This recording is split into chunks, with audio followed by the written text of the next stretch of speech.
Cytogenetic method की अगर बात करें तो जेनेटिक्स की वो ब्रांच है जिसमें हम एक क्रोमोसोम की स्टडी करते हैं ये पता लगाने के लिए कि वो क्रोमोसोम उस सेल को किस तरह से इम्पैक्ट डाल रहा है, उस सेल पे किस तरह से इन्फ्लुएंस कर रहा है उस सेल को। इसकी कुछ टेक्निक्स होती है क्रोमोसोम के स्ट्रक्चर और ऑर्गेनाइजेशन को स्टडी करने के लिए। उसमें आते हैं कैरियोटाइपिंग, जहाँ पे एक सेल को डिवाइड करा जाता है और उसको मेटाफेज सेल डिवीजन की उस फेज में अरेस्ट कर लिया जाता है जहां पर जो इसका क्रोमोसोम का स्ट्रक्चर होता है वो सबसे ज्यादा कंडेंस्ड होता है, और इस स्टेज पे इसको इजीली क्रोमोसोम के स्ट्रक्चर को स्टडी किया जा सकता है।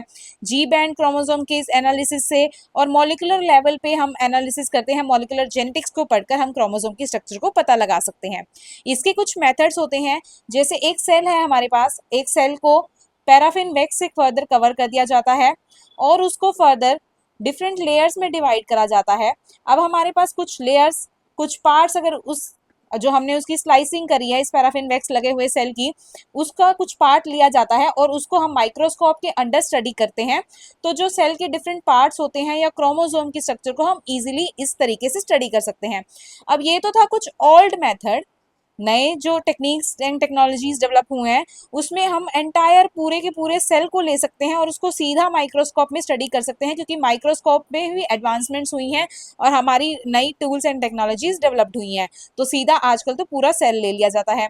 इसके अलावा किसी एक सेल को एक स्पेशल डाई से कलर कर दिया जाता है ताकि जिस पार्ट को भी हमने, जिस सेल के ऑर्गेनल को हमने स्टडी करना है, उसको अलग से एक कलर में स्पेशल डाइज दिखाती हैं और उसको हम फिर माइक्रोस्कोप के अंदर इजीली नेकेड आई से भी स्टडी कर सकते हैं। इसका फोर्थ मेथड होता है रेडियो एक्टिव एलिमेंट को यूज करना। मान लीजिए हम एक ग्रुप ऑफ सेल को स्टडी कर रहे हैं और हमें पर्टिकुलर जिस सेल की जिस स्टेज को स्टडी करना है उस पे हमने एक radio active element for example carbon 14 को अप्लाई कर दिया। तो जब हम माइक्रोस्कोप के अंडर उस एक पर्टिकुलर सेल को स्टडी कर रहे होंगे तो हम उस रेडियो एक्टिव एलिमेंट की प्रेजेंस की हेल्प से अपने टारगेट स्टेज को या टारगेट सेल को हम स्टडी कर पाएंगे। देन फिफ्थ मेथड है टिश्यू कल्चर टेक्निक। इसमें हम एक इंडिविजुअल से सेल को निकालते हैं, उस सेल का टिश्यू कल्चर प्लेट में हम कल्चर करते हैं, उसको मल्टीपल सेल्स में डिवाइड करते हैं, इसको बोलते हैं टिश्यू कल्चर। और फिर फर्दर ये मल्टीपल सेल्स या टिश्यूज ये माइक्रोस्कोप के अंदर स्टडी करे जाते हैं।